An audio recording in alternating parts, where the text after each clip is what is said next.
been really challenging this year because we really haven't had to think about it. And all of our onboarding has been in person, which really helps to engage with the new employee so they feel like they're part of the culture. So we've had to pivot and to really look at what is the best way in which we can give a similar experience to new hires. And it's been challenging, there's no doubt about it.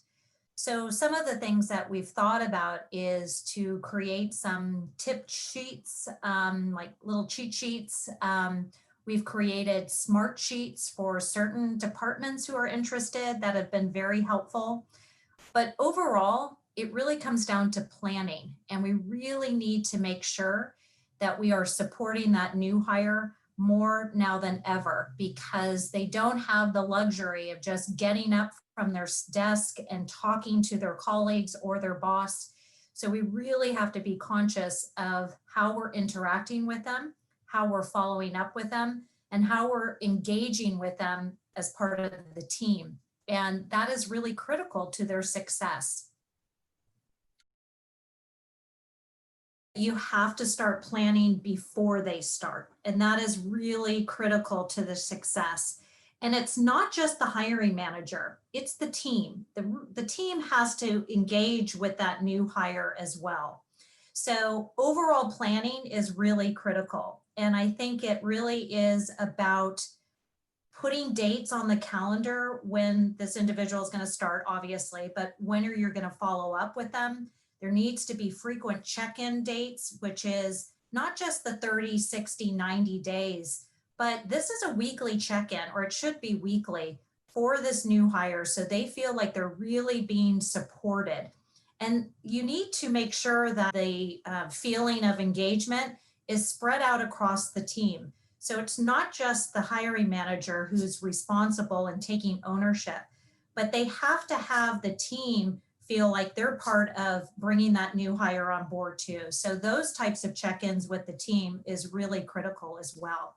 So having that organized before that new hire starts is really helpful. We created a smart sheet for a couple of our departments. And really what it is just a reminder of these check-ins and who's responsible for what and holding them accountable for that.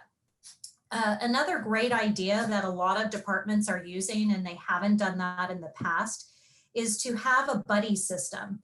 And we always have, a manager. A lot of times there's an undesignated mentor, but having a buddy that can help that person feel really much more acquainted earlier on is a great idea.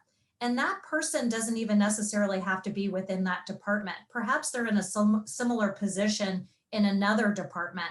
That could be an also wonderful way in which the new hire can feel like they can ask somebody else that's not in the department, and they feel like they're more comfortable saying that I don't have to go directly to that same person all the time, that there is a point of reference, somebody outside of the department. What have you done? What have you learned? What was your best practice? And that's a great way for them to feel more comfortable. And, it even goes down to just how they're welcomed. Are they getting any swag, to say, hey, we're happy that you're joining us like a week or 2 weeks prior to their start date? That really can make a person feel special. It's just the little touches that can really make a big difference to how somebody is coming on board to a new environment. Excellent tip, especially regarding swag, because that does increase engagement about 20%. And then if you put their name on that swag, it actually further increases their engagement by another 20% and also links to retention and stuff like that. But that's neither here nor there. What's one tip or trick that any hiring manager could utilize during their virtual onboarding that would either increase engagement, retention, or just help the new employee feel welcome? I think the buddy system definitely is a great idea. It has to be done right off the bat. And this is the person that, it could be a buddy, but it could also be a development exercise for the person that is the buddy too, and taking ownership in how that person gets onboarded. I also think that spreading the wealth. So the hiring manager isn't the only one that is onboarding this person, so it has a good experience. But I think one of the things that we probably make the most, probably the biggest mistake is that too much information too soon. And that is, we try to bombard them with, you'll need to know this. This is where you see that. This is where you get that. This is how you access that.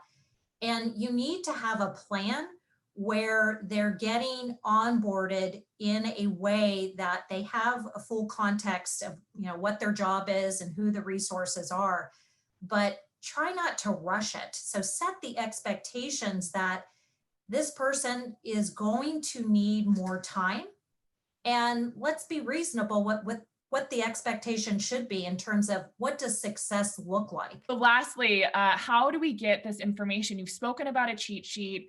You spoke about best practices. How do we get in contact with you? How do we ask you questions? And how do we acquire this information as a Stanford Medicine community? Absolutely. First of all, our office is always here to help anybody. So if we can't personally help you, we will point you in the right direction. So never hesitate to reach out. All of the tips and tricks that we have already in PDF, happy for you guys to download it and to use. But also never hesitate to ask anybody in our office. And if it's me directly, anybody on our team, we're happy to assist you.